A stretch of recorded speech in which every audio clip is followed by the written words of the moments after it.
मंदिर की आत्मा। गांव बापस्ती की पहाड़ी पर एक मंदिर था जो कई वजहों से प्रसिद्ध था। बापस्ती के परिवारों में आपसी सौहार्द बना हुआ था। इसकी वजह उस मंदिर को ही बताया जाता है। अरे ओ विमला, ये इस मंदिर की कहानी क्या है रे? अरे ये मंदिर इस गांव के लिए बहुत ही शुभ है। अरे शुभ तो है, तो फिर भी लोग इस मंदिर से दूर क्यों रहते हैं? ये इतना वीरान क्यों रहता है? अरे बड़े बुजुर्ग कहते हैं कि मंदिर में आत्माओं का राज है जो लोगों की मदद करते हैं, लेकिन मंदिर से सभी को दूर भी रखते हैं। अरे ये कैसी आत्माएं हैं जो लोगों की मदद भी करते हैं और लोगों को मंदिर से दूर भी रखते हैं? अरे यही चलता आया है यहाँ पर, इसीलिए कोई कुछ बोलता नहीं। क्योंकि जिसके घर में कोई भी परेशानी होती है तो बताते हैं कि इस मंदिर से उन्हें मदद मिलती है। अरे वाह, ये तो अच्छी बात है। तभी इस गांव में इतनी खुशहाली दिखती है। तभी बाहर किसी की चीखने चिल्लाने की आवाज आती है। दोनों बाहर निकलती हैं तो देखती हैं कि गांव के एक बुजुर्ग रो रहे हैं क्योंकि शहर से उन्हें कोई बुरी खबर मिली है। अरे क्या हुआ चच्चा, रो क्यों रहे हो आप? हाँ चाचा, बताओ ना, हुआ क्या? अरे क्या बताऊं बेटे। मेरा बेटा शहर गया हुआ था कमाने, लेकिन आज खबर मिली है कि उसका एक्सीडेंट हो गया। वो अस्पताल में भर्ती है। अरे तो इसमें परेशान होने की क्या बात है चाचा? जाओ शहर और बेटे का इलाज करवाओ। हाँ चाचा, विमला सही कह रही है। आप शहर जाओ और इलाज करवाओ। अरे कैसे इलाज करवाऊं, अभी पैसे नहीं है और शहर के अस्पतालों में इलाज का खर्चा लाखों में आता है। अरे चाचा, भगवान पर भरोसा रखो, कहीं ना कहीं से मदद जरूर मिल जाएगी। बस आज का दिन कैसे भी काट लो। अरे अब तो बेटा थोड़ा समय काटना भी मुश्किल होता जा रहा है। देख कमला, तू ही समझा चाचा को।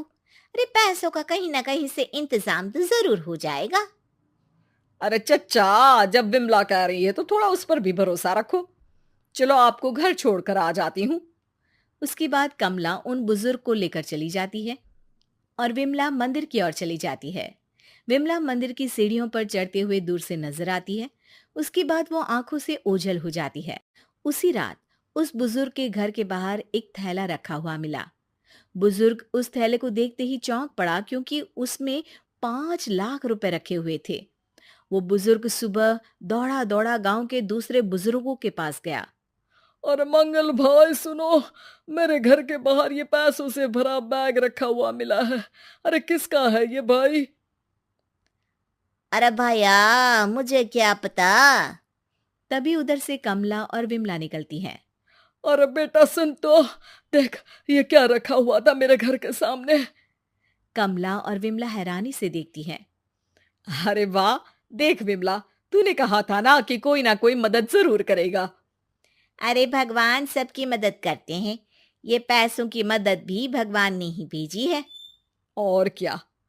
अब चच्चा सोच क्या रहे हो, शहर जाओ और बेटे का इलाज करवाओ। ठीक है बेटियों, जो तुम कहो। चलो निकलता हूँ शहर बेटे का इलाज करवाने के लिए।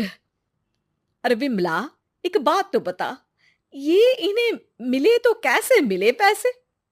अरे मैं ना कहती थी कि ये मंदिर सबकी मुसीबतों में मदद भेजता है। अरे वाकई बड़ी पुण्य आत्मा है मंदिर में। सो तो है, लेकिन उनके बारे में लोगों को कम ही पता है। अच्छा, और तुम्हें क्या पता है? अ, जितना पता था वो तो बता दिया। ना रे ना, मैं नहीं मानती। तू कुछ तो छिपा रही है। अरे कुछ ना छिपा रही, जो पता था वो बता दिया। मंदिर से लोगों को मदद मिलती है, बस इतना ही पता है। ठीक है बाबा, अब नहीं पूछूंगी। इसके बाद उसी रात कमला चुपचाप अपने कमरे से निकलती है और मंदिर की ओर चल पड़ती है। कमला धीरे धीरे मंदिर के दरवाजे पर पहुंचती है। अंदर से हल्की हल्की रोशनी आ रही थी। इसके बाद जो वो देखती है वो हैरान रह जाती है। कमला इसके बाद तेजी से वापस लौट आती है। दूसरे दिन सुबह सुबह। अरे विमला, तू तो छिपी रुस्तम निकली। है? ऐसा क्या छिपा लिया मैंने? अरे तूने तो भनक ही नहीं लगने दी और चाचा की मदद भी कर दी। हैं? ये क्या कह रही हो? ऐसा कैसे कह सकती हो तुम? मैंने कोई मदद वदद नहीं की। अरे सब पता है मुझे, कल रात मैं गई थी मंदिर। तो क्या देखा? अरे तुम्हारा पति और कुछ लोग वहां दिखे। बोरियों में नोट भरे हुए थे और सभी नोट गिनने में लगे हुए थे। तो तुम्हें क्या लगा? वो क्या कर रहे थे? अरे मैं समझ गई कि वो लोग कहीं से डकैती कर पैसे लेकर यहाँ मंदिर के पीछे छिपाते हैं। अब जब तुम जान ही गई हो तो बता देती हूँ, लेकिन ये बात किसी को पता नहीं लगनी चाहिए। मेरे पति डकैती नहीं डालते हैं, बस उन लोगों से पैसे छीनते हैं जिन्होंने गलत तरीके से पैसे बनाए हैं। और फिर लोगों की मदद करते हैं।